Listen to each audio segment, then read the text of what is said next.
Salut à tous, je suis très content de te retrouver aujourd'hui pour une nouvelle vidéo sur Bitcoin parce que le marché nous l'impose un petit peu, on retrouve de la volatilité. Ça, c'est quelque chose qu'on avait vu ensemble la semaine dernière. Alors, on ne connaissait pas le sens du mouvement, mais on avait évoqué ici ce petit range extrêmement serré entre ces deux bornes qui nous invitait à penser que la résolution serait brutale et qu'elle emporterait avec elle un mouvement assez impulsif comme ça, d'accord? On avait deux scénarios.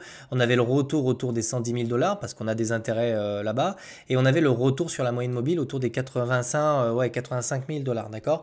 Donc on a pris la direction du sud. Désormais, l'objectif, c'est cette moyenne mobile. Alors, c'est pas précisément la moyenne mobile, d'accord? On va graviter autour de cette moyenne mobile pour essayer de trouver un point d'inflexion, d'accord?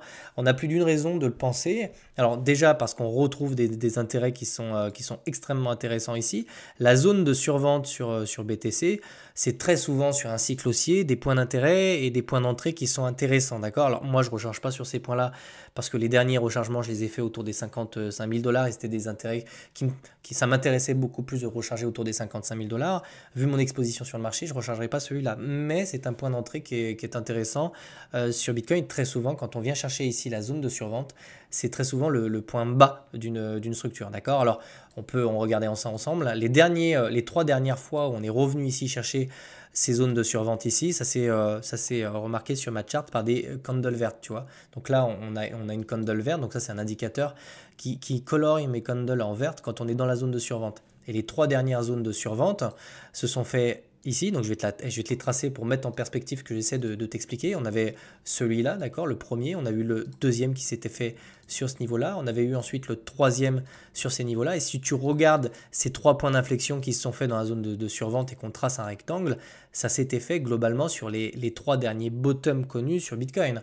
C'était le bas du bull flag. Tu ne pouvais pas choper des points d'intérêt qui étaient aussi intéressants que cela, d'accord?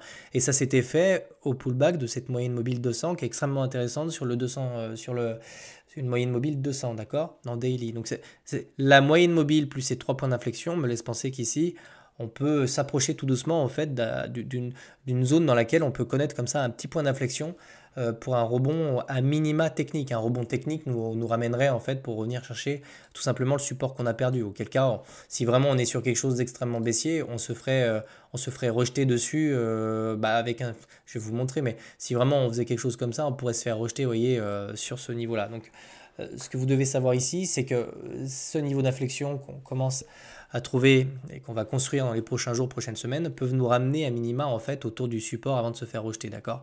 Parce qu'il y a de grandes chances qu'on se fasse d'abord rejeter pour qu'on consolide autour de la moyenne mobile. Donc voilà, le topo, globalement, pour pas partir dans tous les sens, c'est on a un premier point DCA ici qu'on commence à trouver sur la zone de survente en daily. C'est des zones qui sont peu offertes par le marché, d'accord?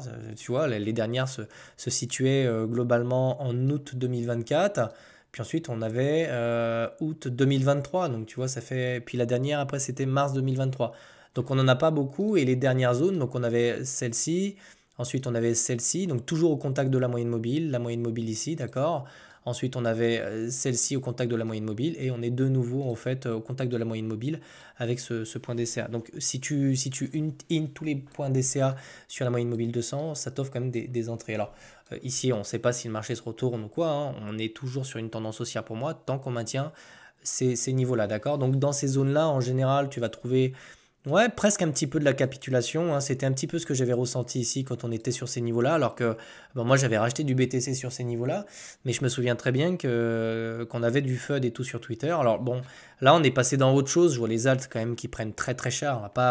On va pas se mentir. Pour moi, les alts, je vais être transparent avec vous, elles ont des charts de bear market, hein. On a cassé des niveaux, on est passé sous des moyennes mobiles 200, etc. Mais c'est pas le cas de Bitcoin. Lui, il est toujours sur son cycle haussier et tant qu'on maintient ces niveaux-là, alors l'invalidation évidemment, c'est une clôture sous la moyenne mobile, hein. Après, avec des creux et des sommets ascendants de l'autre côté, d'accord? Mais on n'a rien de tout ça. On va continuer un petit peu cette analyse technique et moi, ce qui m'intéresse un petit peu, c'est de regarder ce qui s'est passé. Alors là, pareil, on peut aborder aussi. Alors, j'aime pas trop le terme manipulation, mais je pense qu'il y en a un petit peu. Donc là, on voit qu'on a laissé tout ça intact, hein. Donc dites-vous bien qu'un jour, on retournera chercher ça. Donc un BTC à 110 000 dollars, c'est pas un fantasme, hein, d'accord? C'est quelque chose qu'on verra peut-être probablement cette année, hein. Enfin, franchement, hein, une fois qu'on aura consolidé, il n'y a aucune raison qu'on ne revienne pas chercher tous ces intérêts qui se situent plus haut. Là, c'est intéressant de voir qu'on a créé cette passerelle pour venir chercher les 85 000 dollars. On avait énormément de poches de liquidité qui étaient en train de se mettre dans les order books. Alors là, pareil, je vais éclairer tout ça. Quand je parle de poches de liquidité sur ces niveaux-là, c'est des liquidations. Donc, c'est des ventes au marché, d'accord? Et ce que vous devez savoir, c'est que les échangeurs comme Binance, eux, ils ont des quantités astronomiques de BTC. C'est des pourcentages de supply, littéralement. Et ces mecs-là, en fait, ont la possibilité de venir pousser le spot, justement, sur des niveaux de prix qui sont inférieurs, dans le but de venir déclencher, en fait, les liquidations sur les produits dérivés. C'est en ça qu'on parle de manipulation. Ça peut être même des institutionnels ou ce genre de choses, mais qui ont le pouvoir de le faire, parce que Bitcoin, en fait, c'est un actif qui est assez peu liquide. Dans les order books, c'est extrêmement mince. Vous voyez, c'est assez facile de le faire bouger, même avec peu de volume. Vous voyez ce que je veux dire? Et donc, en fait, il est possible, hein, en tout cas, c'est une possibilité, qu'on ait quand même une pression vendeuse qui s'est fait sur le spot pour venir déclencher les ordres sur les produits dérivés dans le but de venir chercher cette poche-là. Alors, je suis étonné qu'on y vienne maintenant. Ça, j'en avais parlé en décembre. Le retour sur la base autour des 85 000 dollars, c'était quelque chose pour moi qui était faisable. C'était quelque chose que j'avais en tête. Je pensais vraiment qu'on allait venir les chercher plus tôt sur ces niveaux-là. Ça s'est pas fait. Donc c'est plutôt intéressant de savoir qu'on est dans dans ces niveaux de prix qui sont quand même des intérêts qui sont assez importants, hein, au niveau des 85 000. Je vous le dis, moyenne mobile, point DCA en zone survente en daily et des poches de liquidité extrêmement importantes sur les produits dérivés me laissent penser qu'on commence à avoir comme ça, vous voyez, pas mal d'informations sur un point d'inflexion possible autour de ces niveaux-là, hein. Bien sûr, je ne pourrais pas vous dire précisément, on pourrait très bien faire comme ici, passer un peu en dessous de la moyenne mobile, mais je m'attends quand même à ce qu'on ait une réaction dans les prochaines semaines. C'est le Total 3, c'est un petit peu pareil en passage. Donc là, c'est assez sympa de voir ça. Sur le Total 3, c'est exactement la même chose. Donc tant qu'on ne repasse pas de l'autre côté de cette traîne. Alors ah oui, le Total 3, c'est quoi? Le Total 3 ici, c'est la capitalisation totale des altcoins, ok? Donc on a abordé ça aussi. Alors je ne sais pas si on est venu le chercher, mais on avait abordé, ouais, pile. Donc on est revenu vraiment chercher la résistance qui était ici. Je crois que j'en ai parlé hier au passage, donc c'est très rapide. On est revenu chercher la résistance qui est ici et on est passé sous la moyenne mobile. Donc sur le Total 3, on va pas se mentir ici, on commence à être sur des niveaux d'intérêt où on aimerait vraiment une réaction. D'accord? Ce serait franchement pas beau de casser et de passer dessous pour réintégrer le range qui est ici parce que ça nous inviterait quand même à de la consolidation qui serait beaucoup plus long. Mais en soi, déjà, je pense qu'on en a pour un petit moment là, d'accord? Donc là, c'est pareil, on commence à avoir une triple divergence haussière, c'est-à-dire qu'on voit sur le Total 3 quelque chose qui est plutôt baissier. Fondamentalement, c'est baissier, clairement c'est baissier. Par contre, je commence à voir quelque chose d'haussier sur mon MACD, plus un retour en zone de survente. Donc, rappelez-vous, les zones de survente, en général, c'est là où vous rencontrez le plus de on va dire qu'on a un sentiment de marché qui se retourne, et pourtant c'est probablement là où vous devez vous inquiéter le moins, parce qu'en fait on se rapproche de points d'inflexion, d'accord? Alors que quand on est tout là-haut, c'est ici qu'il faut commencer à s'inquiéter. Quand on est dans des zones de surachat comme ça, c'est probablement là que vous vous exposez à de la volatilité à la baisse, etc. Donc ici, on arrive tranquillement aussi dans une zone de survente sur mon RSI, on commence à empiler des divergences haussières, on a un volume vendeur qui est nettement moins important que pour ce mouvement-là, c'est-à-dire que ça aussi on l'a évoqué hier, on a une volatilité qui se réduit, mine de rien, sur les altcoins, hein, mine de rien. Si vous prenez la paire ETH-BTC, par exemple, on le voit bien, ça m'a surpris aussi. On a vraiment on a une paire qui, enfin, si je passe en 2 heures pour vous montrer ça, on a des altcoins qui commencent à tenir le coup, on va dire, si je puis dire. On a une volatilité qui diminue. Alors pareil, hein, les tokens qui ont été les plus volatiles sur ce cycle sont ceux qui le seront dans l'autre sens, hein. Si vous prenez Sol, par exemple, lui, pour le coup, on a une énorme volatilité sur Sol parce que ça a été un token qui a été extrêmement volatile, qui a super formé sur ce cycle. Donc la descente est beaucoup plus rapide, d'accord? Donc bref, faut vraiment surveiller ça. Dites-vous bien que pour le moment, il faut être tranquille, il faut fermer ses voilettes. Mais on arrive sur des points qui sont intéressants. Pour moi, la moyenne mobile couplée à tout ce que je vous ai dit sont des points d'inflexion. D'accord? Donc on va surveiller ce qui va se passer. Donc pour moi, on y est bientôt, hein. On avait éventuellement cette mèche, si vraiment on voulait terminer le travail, si je puis dire, on va prendre les mains pour faire ça bien. On avait vraiment la mèche qui est ici, donc on pourrait passer sous la moyenne mobile pour essayer de construire quelque chose autour des 84 000, 86 000 dollars. Et on aimerait voir une réaction comme ça. Donc ça s'accompagne également de la macroéconomie. Ne restez pas enfermés sur les crypto-monnaies.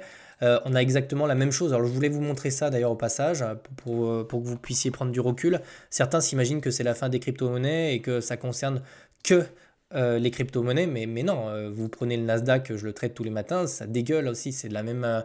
et sur le Nasdaq, c'est des bougies qui sont violentes, ça, hein, imaginez-vous, c'est pas... Vous voyez, c'est des périodes comme celle-ci, donc tous les assets quasiment à risque sont concernés, et là c'est pareil sur le Nasdaq, on a très souvent en fait un retour sur la moyenne mobile, sur des retracements, et c'est souvent là que vous retrouvez des points d'inflexion qui sont aussi. Donc là, on s'en rapproche également. On a fait la moitié du chemin ici sur le Nasdaq.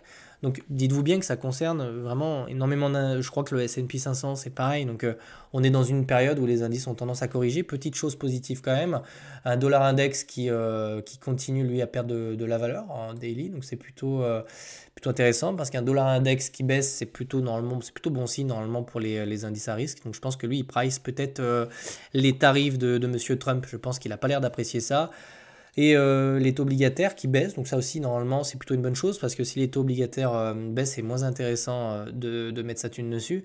Et paradoxalement, ça inciterait plutôt à partir sur les indices. Alors peut-être qu'on a un gold qui fait lui un ATH, c'est possible aussi, parce que dans ces périodes-là, même le gold corrige un petit peu, mais lui pour le coup il est vraiment sur un ATH. Donc je pense qu'on a eu pas mal de personnes qui se sont protégées un petit peu en achetant du gold, mais là, il commence à dévisser. Donc, c'est intéressant, c'est affaire à suivre. Parce que pareil, un gold qui peut corriger, ça peut être plutôt bon signe pour nos indices. Voilà, je pense qu'on a fait un point macro. On a regardé un petit peu les niveaux d'intérêt. Je pense qu'il ne faut pas s'inquiéter de trop. On est sur des zones qui sont potentiellement à rebond. Donc, on va surveiller ça. Et dernière chose, peut-être regarder les produits dérivés. Donc, ça, c'est très intéressant ce qu'on observe sur les produits dérivés. Alors là, je suis en 1 heure, hein, d'accord? Donc je vais peut-être passer en 4 pour que tu puisses vraiment regarder ce qui s'est passé. Mais sur le dip ici, sur la baisse, on a énormément d'intérêts qui sont clôturés. Mais les intérêts qui sont clôturés, pour moi, ce n'est pas les intérêts qui s'étaient ouverts ici, d'accord? Les intérêts qui sont clôturés, c'est vraiment toutes les liquidités qui étaient là et qui attendaient depuis des mois, d'accord? Donc tous les trades qui ont été pris ici, il y en a une partie qui sont toujours sur le marché, dans les order books, etc., enfin les liquidations. Donc ces gens-là n'ont pas encore clôturé. Je pense vraiment que les clôtures qui se sont faites là, c'était principalement les liquidations qu'on est venu chercher ici. C'est pour ça qu'on trouve pas mal de liquidations. C'est pareil, en 2 weeks, on commence à laisser traîner pas mal de stops au nord. Donc dites-vous que tôt ou tard, on reviendra chercher ces poches-là, d'accord? Donc prenez le temps pour fermer les wallets, allez faire du sport, changez-vous les idées, ça sert à rien exposez-vous pas sur les alts, évidemment, je vous le répète jamais assez sur mon Twitter et sur ma chaîne YouTube. Mais globalement, essayez de fermer les wallets et maintenant attendez tranquillement des structures. Je pense qu'on devrait plus être très loin. Alors vous voyez, ça peut prendre du temps hein, de poser des structures sur ces niveaux-là, mais on commence pareil, on commence à avoir un début de divergence. Donc c'est pas encore validé, mais ça aussi, c'est des petits signes qui nous laissent penser que tout doucement ici, on va retrouver une divergence qui nous permettra derrière d'essayer de retrouver des niveaux. Et c'est pareil en weekly, hein. On a vraiment ici pour le coup un MACD qui commence à vraiment se retrouver en négatif. Donc là c'est pareil, hein, quand on commence à avoir un MACD qui est négatif, c'est pareil, ça va de pair avec un sentiment de marché. C'est pareil quand on se retrouvait sur des niveaux extrêmement bas, on est souvent assez proche d'un rebond, d'autant plus sur des cycles haussiers, on est censé maintenir certains niveaux. Vous voyez, donc là c'était pareil, par exemple, la dernière fois qu'on est venu chercher là, on était revenu. Donc là la moyenne mobile, faut pas la regarder parce qu'elle est pas sur du daily. Mais ici c'était pareil, on avait vraiment trouvé un point d'inflexion ici sur MACD. Pour l'instant, vous voyez, on n'est pas très loin. On attend de chercher ce point d'inflexion pour essayer d'avoir un rebond. Okay, bon, je vous souhaite de passer une excellente journée et je vous retrouve demain pour une nouvelle vidéo. Ciao, ciao.